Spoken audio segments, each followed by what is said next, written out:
Good morning, all of you, and welcome, as always, to the experience of Namaste.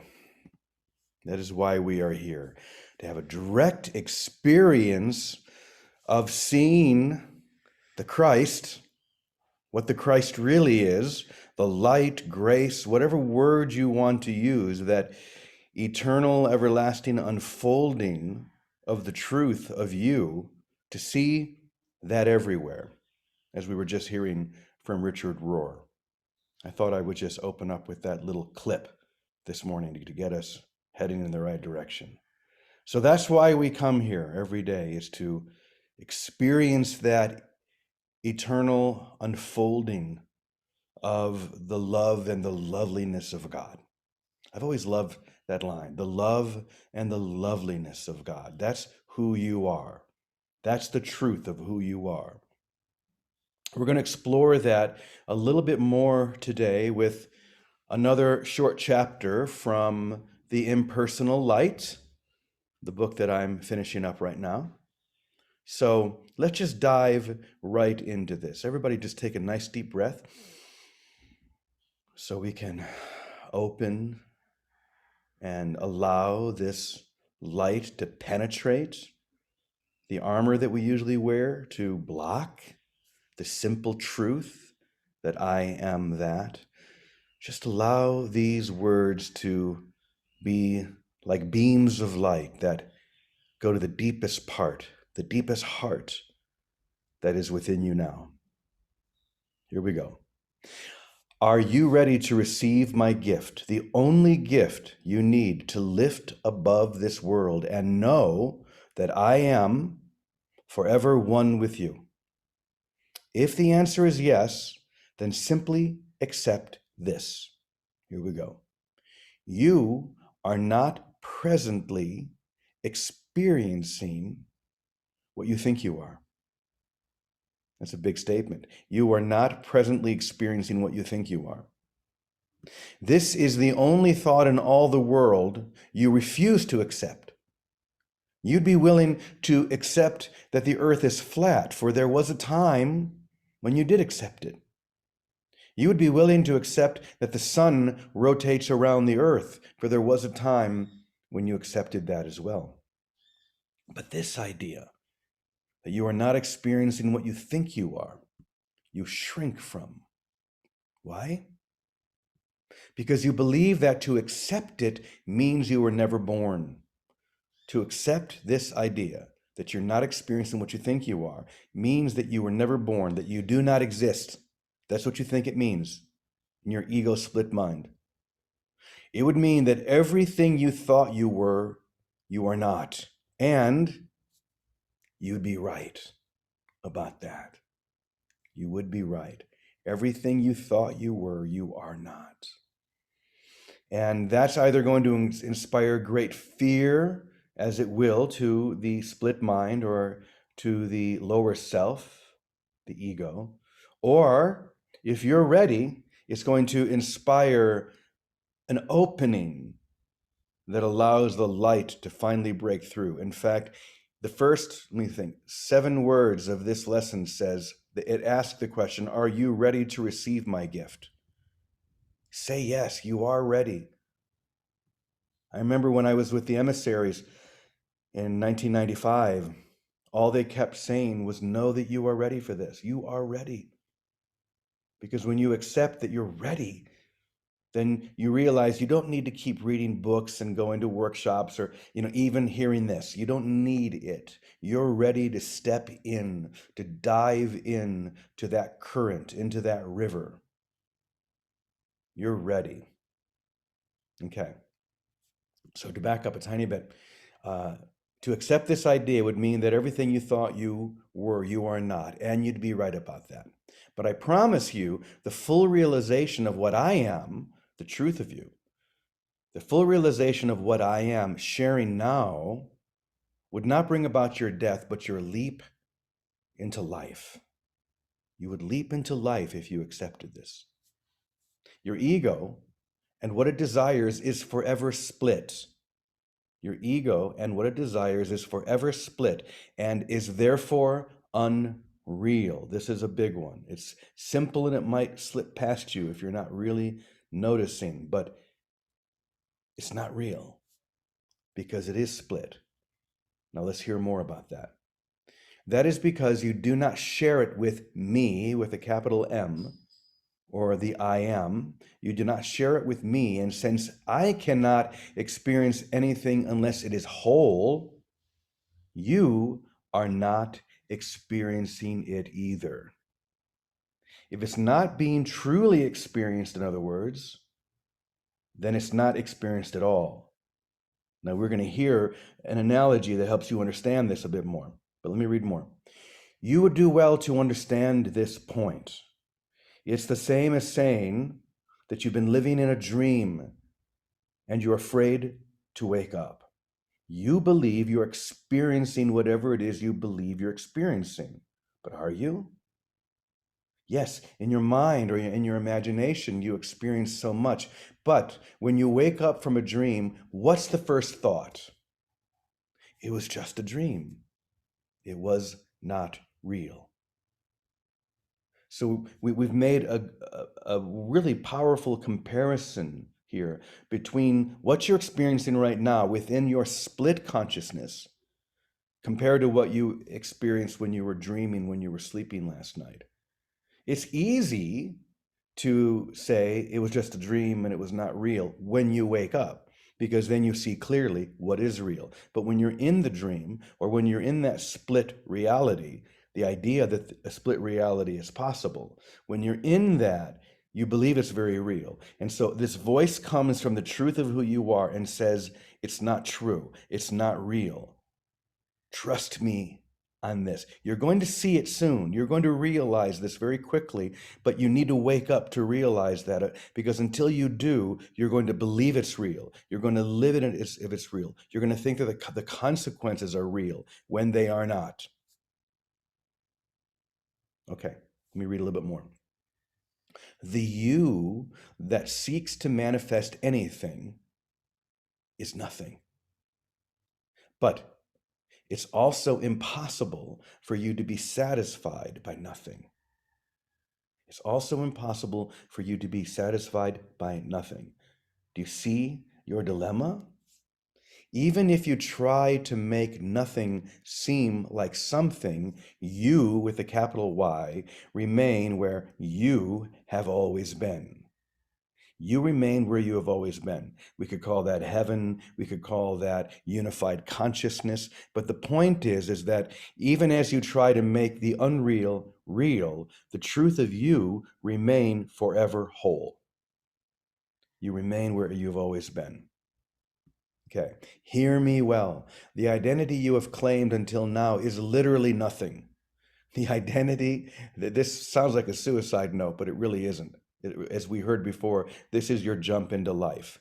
The identity you have claimed until now is literally nothing, and that's why you walk through the world dissatisfied and at odds with all your desires. Have you ever noticed that even when you succeed in manifesting that which you thought you wanted, you remain dissatisfied? Maybe not for a day or a week. I always compare it to buying a new car. You've got that wonderful new car smell. And for the first week or even a month, you go into that car and take a deep breath. It's like, you feel satisfied. I was able to manifest a new car. But slowly, that new car smell begins to fade. And it's the same as that organic, foundational yearning for the truth of who you are. It always comes back, because anything you're trying to manifest from your split consciousness will never satisfy you, but you can never remain dissatisfied with nothing forever. That's all we're hearing here. Okay. You, or the I am within you, never forgot who you really are and constantly seeks to remind you of this. The I am within you constantly seeks to remind you of who you really are. In other words, you long to see, and the word SEE, all three of those letters are capitalized. You long to see what is forever seen by God. You, this is so important. You at the core of your being long, deeply long to see what is forever seen by God. Therefore, the only thing that will ever satisfy you is you, capital Y, capital O, capital U. That's the only thing that will ever satisfy you. The truth of who you are, or the realization that you are now and forever whole and complete. We will come back to this again and again until you're able to relax your hold on the illusion of you with the small y, until you're able to relax your hold on the illusion of you. But just remember, you are not experiencing what you think you are. And here's why. Contrary to what you presently believe, you are not a thought in a limited mind, but an unlimited whole reality within an unlimited whole mind. That's what you are, an unlimited whole reality within an unlimited whole mind. Let this thought be the foundation of your life. That single thought. So that gives us something to chew on, and now we're going to turn to the practical nature of reality and of everything we've heard and turn it over to our dear Victoria. Good morning, Vicki. Good morning, James. That was lovely starting with Richard Rohr. And it's true, the Eastern churches really identified in their liturgies, identify more with the indwelling Christ as our being. But there's a word that they use on EWTN, and Joel Goldsmith used it too, a phrase, and you'll like this, you'll recognize it. It's to release the inner splendor, the hidden splendor, that invisible splendor.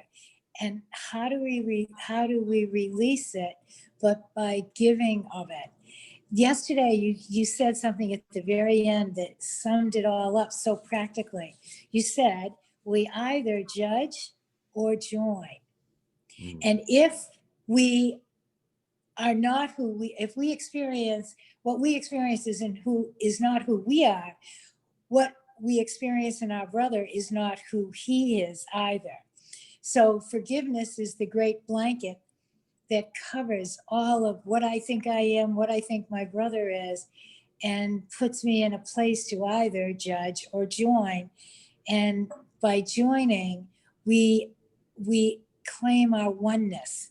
By joining, we claim that we are not the separated physical beings, but that there's a greater presence in us that's already connected.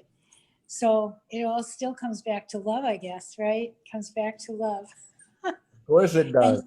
And to release in the giving of love, because it is all backwards here. That's the only way we recognize it, the only way we receive it, the only way that I know of. And it's simple. It doesn't have to be a big mystical experience. It can be as simple as feeding the birds. Giving of ourselves in love recognizes that we're not the limited beings, no matter what form they take, the grass, the birds, the people, but that invisible splendor within is joined already with the invisible splendor all around us. And when we love, we join it in wonder and in grace. I love that. Thanks, Jim. Releasing the invisible splendor within. I love that. Thank you for sharing that, Vicki. That really does sum it all up, doesn't it? That's all we're here. And it's once again, from the language of what we just heard, that's the only thing that will ever satisfy you, to release the invisible splendor within. Because if it remains invisible, that's another way of saying it remains unseen or unexperienced. But when we release it by giving it away, by sharing it, by seeing it everywhere, this is how we are able to see it ourselves, to experience it ourselves by being the source of that. How simple is salvation when we look at it in this way? to release the invisible splendor within by by making it visible and seeing it everywhere. Yes, please. One more thing, Jimmy, when you're talking about how dissatisfied the ego will always be, that's a simple understanding also, because the ego is always trying to get someone, something, and it never gets what it wants because it's always only wanting its own wholeness, and it's grasping for the parts. When we give of the wholeness instead of trying to get, that awareness of our own wholeness fills us with delight and total satisfaction. And it becomes, that's why you see it in children, and you see it in brothers that just give as a way of life. You see it in the shopkeeper or the mailman who gives a smile freely, who's there to join and give. Getting is what will always satisfy us, and giving will not only satisfy us, complete us, and open that inner door for that splendor to be released. Thank you. And it's amazing how drawn we are to the people who do just that, who are always giving that light, that splendor. They're always extending that. And it also is interesting how there's a deep part of us that tends to push away those who are constantly in the energy of getting.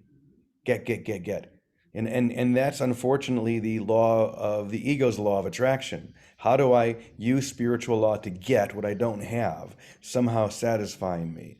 And of course, we turn it around.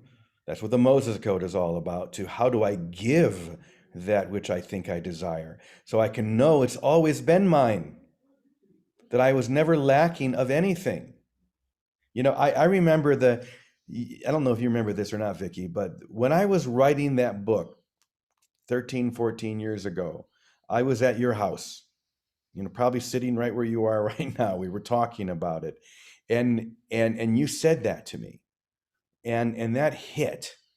And it was at that point that I was writing the book, and I stopped right where I was, and anyone who's read the Moses Code will remember this. And then the next page said something like, read on at your own risk. Because if you want just to use everything you've heard so far to manifest on a deep level, using the power of the name of God to create, you can do that. You can stop right now and you can do that. But if you continue reading, you're going to get something that you may not expect. So read on at your own risk, because you're going to be asked to give everything. Do you remember that, Vicky, by any chance? I'll never forget it. It impacted a New York Times bestseller in a big way. So once again, it's funny how we say things, we offer things that we never know how many people that little offering is going to affect. We talked about our dear friend Claire the other day when she gave me those peace prayers. Millions of people have been affected by that one moment in time. So we just have to keep giving. Those are just two examples of just giving, and not doing it so that it'll have that effect, but that's just who we are. That's just how we are. We give that which we are, the truth. Okay. How about you, Teddy? You want to share anything? Well, I just keep on remembering, the idea of our creation and what we are. It's like when it says God only gives, and we were created to receive so as to give as our Father gives. And the more that we give, the more we're capable of receiving. And it's that flow actually that gives us the vitality that life is, because the only thing there really is life or love or whatever you want to call it. And that's a single source, and it's a single function for us. So this is giving and receiving are one in truth, because that's the nature of our creation. And I learned that you had to start someplace, and the willingness to give, the willingness to do that has to like listen, learn, and do something. So, you know, when we hear that and we want to learn it, we begin to do something with our lives that mimics that giving in some way, so as to prove not to the universe, because it's doing that anyway, to prove to ourselves that that's what we really want by our real actions, and not just, like you're saying, the thoughts, and then turning the theory around. And like this whole idea of manifesting what we need, I understand it's a way to learn that our minds are powerful, but it's also a way to keep us thinking that there are things that we do need other than what we're given in, you know, through the divine reality that we share, and the only reality that we can share, because you really can't share the physical, and the physical is destructible. And we, you know, we've been talking about immortal, and we have immortal or eternal souls, and they're based on the extension of love, and the vitality that we could experience in our own life here comes from, you know, the validity of that and the experience of that when we set aside everything egoic. The ego doesn't go away in this world, but it certainly can be quieted, and it certainly can be laughed at in what it's trying to do to us and in other people. And, you know, the best way to do it is through demonstration. That's all I know. Well, I love how you shared that, and it's true. The ego just doesn't disappear. We're not doing battle with the ego. The problem with the ego is that it misunderstood its role. It believes that it's that the soul is its servant and that it's the soul's master. And when we do this work, when we have this realization, the soul is then relegated to its natural position, which is to be the servant of the soul, to give us a means through which we can communicate, give us a means through which we can share, but not to be the master. That's the problem. When it thinks it has a role that it doesn't really have, when it thinks it's in charge, oh man, the you know what hits the fan. Thank you, Teddy. Thank you, Vicky. Another brilliant discussion. I love being able to share and to be heard, for this to be heard by me, because I'm the only one that needs to get this.